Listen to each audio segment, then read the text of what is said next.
Mas o seu argumento seria que o Brasil tem que ter uma relação institucional com esses países, não por ideologia. Sim. Mas tem que ter com institucional com a China. Não dá para você fechar a cara para a China. Claro. Não, a China... 80% da soja que a gente exporta vai para a China. E deve ser difícil, né? Porque, imagino, a China realmente tem uns problemas no sentido que eles têm um governo ditatorial. Não é democracia, não é o que a gente está acostumado. Então, eu, como cidadão, como cara leigo, eu fico meio preocupado com a China crescendo muito, porque enquanto ela é um parceiro comercial e está aumentando o nosso mercado, eu acho ótimo. Mas a partir do momento que ela quer exportar um pouco da cultura deles no sentido de autoritarismo e de essas coisas, aí eu já não acho tão legal, entendeu? E isso me preocupa um pouco. Será que eles estão nessa vibe? Cara, eu não confio em ninguém com poder absoluto. Tá ligado? A China ela tem um plano de poder desde os anos 40, né? Mais especificamente em 49, quando Mao Tse-tung fez a revolução lá, de que em 100 anos seria o principal país do mundo, em termos econômicos e militares. Né? Acho que eles vão chegar lá até um pouquinho antes desses 100 anos. E, na verdade, assim, é o que eu falei, ali tem grandes oportunidades. Tem que ter uma relação institucional com eles. É um país de, quase 1,5 bilhão de habitantes. A gente é um país aqui que, sensacional no agro, então para nós interessa vender para eles.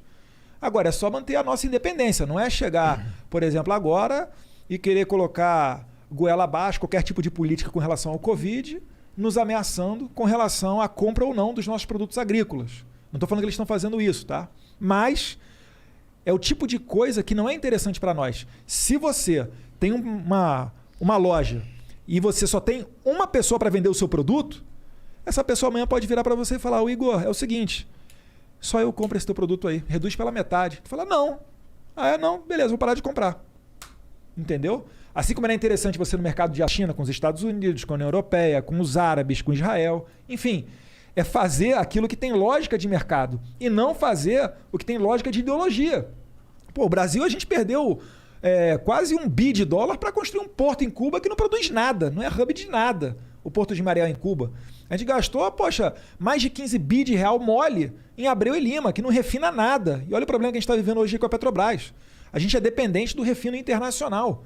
É por isso que tem essa questão toda. Uhum. Não se pode abaixar, a Petrobras não pode abaixar tanto o preço, a ponto que fique desinteressante do investidor internacional mandar para cá o produto dele, porque senão ocorreria desabastecimento, mas também não pode elevar tanto a ponto de acabar com a nossa economia.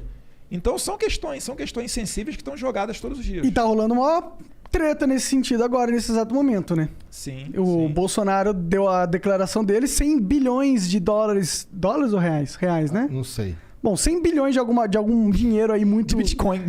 Nossa, se fosse de Bitcoin. De Flowcoin. Flowcoin. Então, foi... Botar o Banco Central na cola de vocês, hein? Flowcoin aí, ó. Não, mas não é moeda de verdade, é só um crédito. Sai fora, Banco Central.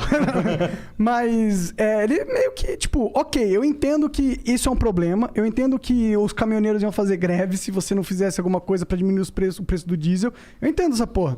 Mas o como você faz também é muito importante. Né? E eu sinto que o Bolsonaro ele não tem muita maleabilidade nesse sentido, porque teria milhares de formas de fazer o que ele fez. Existem várias que não acarretam na Petrobras perder 100 bilhões de valor de mercado do dia para a noite, entendeu? Será que não existia? Será que às vezes ele não toma uma atitude que para ele parece mais fácil, mas é porque ele não enxerga outras soluções, porque ele não é capaz? Esse bagulho da Petrobras foi um bagulho tão doido que o nosso corretor, que toma conta da merrequinha que a gente bota na bolsa, mandou de manhã uma mensagem com mané, aí, ó, o bagulho da Petrobras é interessante. Ele te mandou também. Falou, é hora de entrar. Inclusive, já entrei com uma grana. Mas... Agora tá baixo, compra agora, cara. Quando o Lula e Silva assumir, tenho certeza, cara, ele vai colocar para bombar. Pelo seguinte, outra coisa, o mandato é de 2 anos, estava prestes a acabar. O que eu fiquei sabendo, é bom tomar cuidado com as palavras, tá vendo? Ó? É que poderia ter sido dado, nesse momento agora, esse último reajuste, um reajuste abaixo. E parece que, só de birra, o presidente da Petrobras deu um ajuste a maior do que seria necessário. Por que o presidente da Petrobras está agindo como uma criança? Boa pergunta. Chamar ele aqui no Flow. Seria ótimo, pode vir. Ele não é um cara incompetente. Agora, o presidente é uma pessoa totalmente aberta. Outra coisa, o presidente lidar com os caminhoneiros.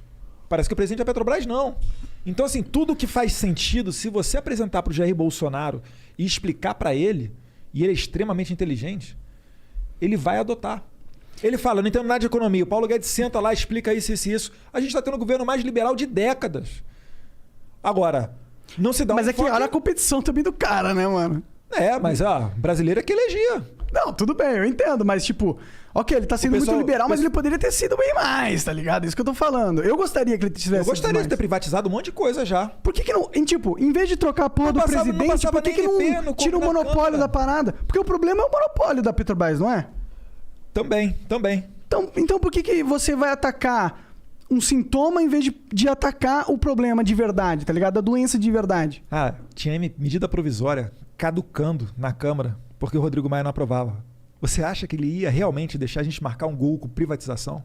Então é a Câmara que tá bloqueando. Agora a gente tem um horizonte muito melhor. Você vê só, já estamos falando em privatização da Eletrobras. Poxa, isso aí, tempo do Rodrigo Maia, esquece. Não tinha como. Por que o Rodrigo Maia fica de birra com vocês? Por que ele é o inimigo político de vocês? Tão forte, ferrenho? Porque talvez o que ele queria, a gente não deu para ele. Ele estava acostumado com outro tipo de negociação e a gente não estava permitindo. Será que é só isso? Pergunta para ele. Porque tá rolando umas negociações no governo Bolsonaro, né? Sim, algum diálogo tem que ter. Ora, é o Congresso Nacional. Eu entendo assim que é institucional, de certa forma. Mas... Antes reclamavam que ele não tinha governabilidade, que ele não conversava com o centro. Agora tá conversando com o centro, etc. Então fala, tá se... Calma aí, cara. 2 anos e meio quase, sem nenhum escândalo de corrupção. Em 2015, no último ano de Dilma... Nenhum grande escândalo de corrupção. As estatais me apontam... Não, tem umas paradas que cheiram muito mal aí. Qual condenação que teve? Não, condenação não, mas é o brasileiro, tipo, pra bom entendedor, às vezes meio palavra basta, né? Eu tô aguardando aqui alguém do governo ser preso, etc. O Lula tá solto, tá ligado? Pode acontecer, cara. É que eu tenho que medir as palavras aqui que você tocou no STF e eu quero sair daqui livre. Entendeu? Eu vou dizer aqui, eu reprovo totalmente a atuação do STF. Em toda a minha vida que eu vi eles fazendo coisas, parece que eles usam o poder que eles têm de uma forma totalmente autoritária, de uma forma que visa apenas os interesses políticos dele e não necessariamente eles estão olhando para parar de uma maneira lógica, de uma maneira para entender qual que é realmente a interpretação correta da lei. Parece que eles usam a interpretação da lei para os objetivos deles. Eu tenho essa sensação como cidadão. Não estou imputando nenhuma falha de caráter a nenhum específico, apesar de eu não ir muito com a cara do Gilmar Mendes e nem muitos outros. Nenhum deles, na verdade. Nenhum deles. Nenhum deles eu olho pra eles e eu falo, caralho, esse cara é um cara sério pra caralho. Tá ligado? E tá lá. Tem um cara, você fez um olhar, quem que é o STF sério aí? Não, tô pensando, tô fazendo assim, calma. Bota essa ajusta na próxima pergunta.